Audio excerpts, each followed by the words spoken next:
Crush TV. Welcome to Midlands Magic on Crush TV. If you'd like to introduce yourselves, guys. So I'm LMD Music, one half of Midlands Magic. I'm the DJ. I'm Predator Host, one half of Midlands Magic. I'm the host. Fantastic. Can I just ask, what inspired you to set up your show? We've been doing radio shows for a number of years. We've played, on Flex FM. We've played on other radio stations. The radio show that we used to run, there was three of us. DJ Sparks, rest in peace. He was another part of our brand, and he passed away, unfortunately. And we were going to give it up. We were just going to give up DJing completely. So not to get too sentimental, but he was the inspiration for us to carry on doing what we were doing. The three of us are a big talent, and we like to think that we're good enough to be able to entertain.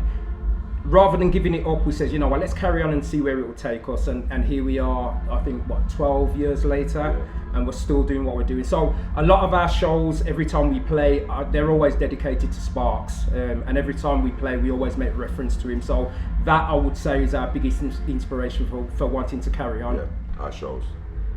Okay, thank you. So how did you personally get into music? Are you asking me or Yes. are you asking Andy? Yes, Okay, please. well, when I was about 14, 15 years old, my brothers used to listen to a lot of drum and bass music. And there was an old school Birmingham MC called Bassman.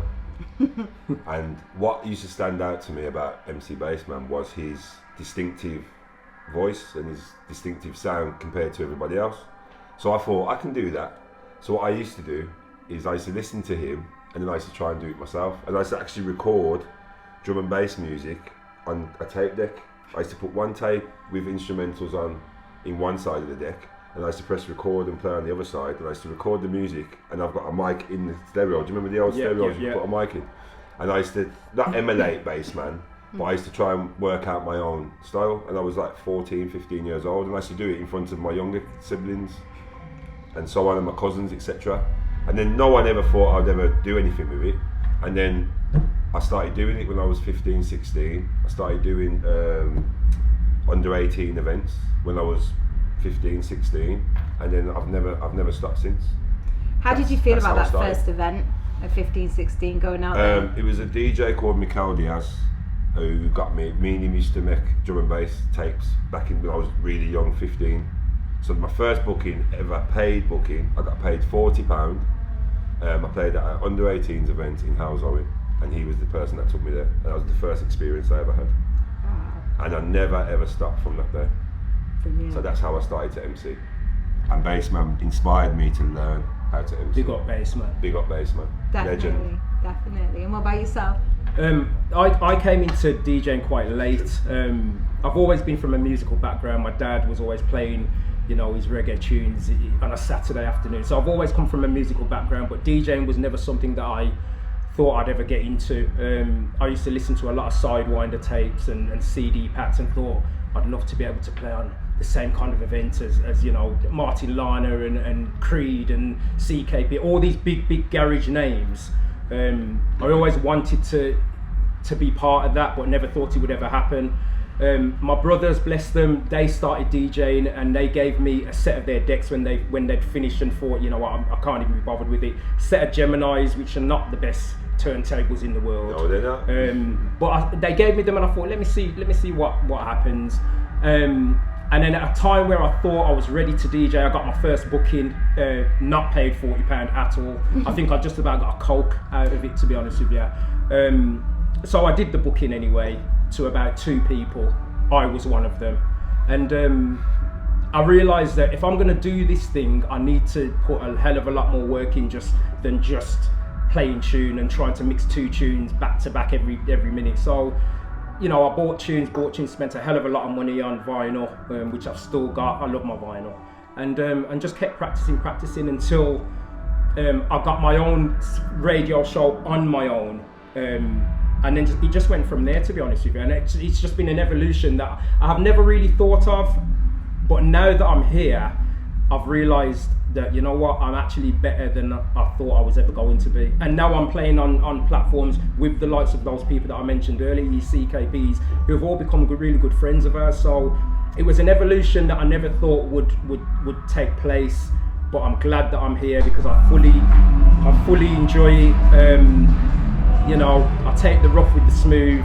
I've got a great MC here who definitely keeps me on my toes. Thank you. And this is why I think we are as successful as we are, because we bounce off each other, and you know, we're both passionate about the same kind of music, and I think that helps as well. We both and we're very honest with each other. We are very honest with each other. Yeah. If you're going to work in a duo, you've got to be honest with each other, and obviously we work together, we make decisions together. There's no leaders here. You know, we're a team. Yeah. And we started as a team, and I think because of the way we work together, I think that's why we're still working together. And we're actually 12 years old this year as well, by the way. 12 years old as a brand. What advice would you give to somebody that's listening to your shows and you're inspiring them? Because at the end of the day, it always happens to somebody that's in their bedroom, young people just listening to music, and you are inspiring people because you're out there. So what advice would you give to somebody? I think consistency is obviously, you know, it's a cliche, but you've got to be consistent. You've got to be prepared to, you know, put the work in. I think networking is important as well. And for me, and I've had this conversation with younger DJs in the past, or younger, you know, artists in the past, who they take on board, or you think they take on board what you've said, and you try and have a conversation with them a few years later, and it seems like their egos got involved. And I think be humble in what you're doing. Don't think that you're better than anybody else, because there is always somebody out there who will, you know, ultimately put you down a peg or two. And I think, like I said, being humble, being consistent, doing your research. There's a lot of work going into being a music artist, whether it's DJing, singing, whatever the situation is. And you've got to be prepared to put the work in, and listening to criticism as well, because not everybody's going to like what you're about. Not everyone's going to like what they hear from you. So it's about being able to take criticism as well. You know, we're not everybody's favourite, but we appreciate that, and we understand that we have to change from time to time and adapt from time to time, so that we, one, stay relevant, and two, you know, we are consistent in what we're doing, and people then want to buy into us. So yeah, consistency, humbleness, and realizing that, you know, the work has to continue. Yeah, that would be for me. It's a continual work based thing. You can't stop working. Consistency, like he says, and be real as well. There's a lot of funny characters in the music scene, and the reason I say that is obviously we've got selfish people in all settings of life, but in the music scene there's a lot of ego and a lot of there's a lot of ego and a lot of bad mind. So try and stay out of drama, try and focus on what you're doing, and just be true to who you are. Yeah, I think being critical of you, I'm very critical of myself. I'll do a set and I'll still come away, regardless of other people saying to me, oh, that was good, this was that, whatever. I'll still come away and think, I didn't necessarily like the way I mixed that tune with that tune, or I didn't like, you know, certain elements of it where I will look back and go, I need to change that. So again, like I said, be prepared to take criticism and be critical of yourself, so that you keep yourself on your toes as well as everybody else doing that as well. And try and understand the scene. It's like a lot of DJs and MCs don't read crowds. They don't understand how to build a set.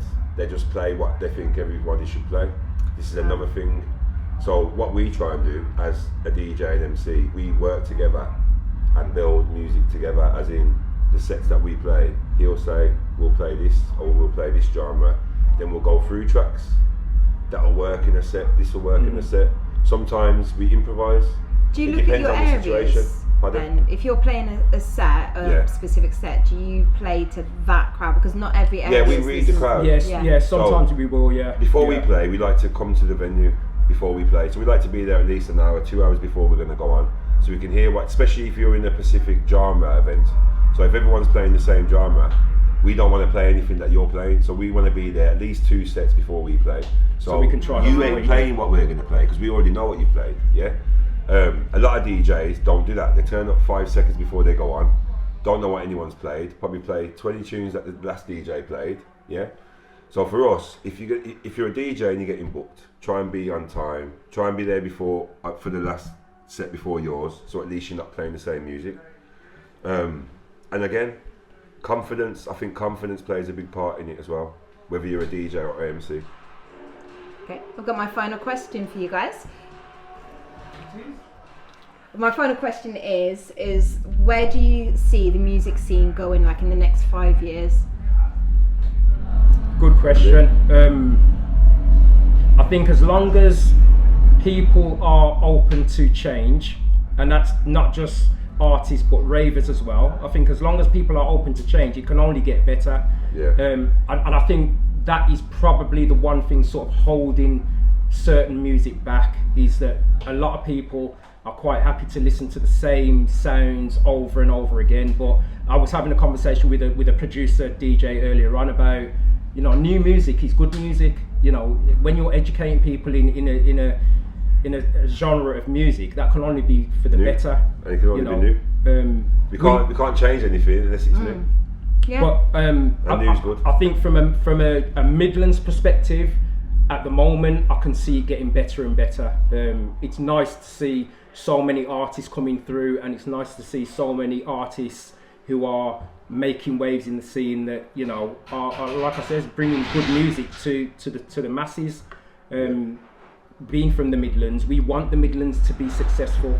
You know, London looks like it's successful in their music, but we need the Midlands as a second city to be up there and competing with other cities, because we've got a lot of good artists, we've got a lot of good, you know, singers, DJs, MCs, we've got a lot of good people that are going unnoticed. So if we come together and stick together and move forward together, it can only get better. Yeah. It can only get better. But new music, that's the thing. Let's get behind new music, new producers. Let's change the sound. We like old school. We love old school. Without old school, there ain't no new school. But we need more new school. Yeah. And big up Crush for having us down. Absolutely. As VIP guests. Thank you really very much. appreciate that. No, thank you. We will be on the next event, we've been told. Yeah. And if you like what you're hearing, if you want to hear our music, we're on SoundCloud, simply search Midlands Magic, Instagram at Midlands Magic _, TikTok, Midlands Magic _live, YouTube, Midlands Magic Live, All over it. Facebook, We're all over it. Midlands Magic Birmingham, Midlands Magic Friends. Look out for us, yeah. I'm Predator Host. I'm LMD. We are Midlands Magic. Thank you guys so much. Thank you, Enjoy the Crush. rest of your evening. Pleasure. Crush TV.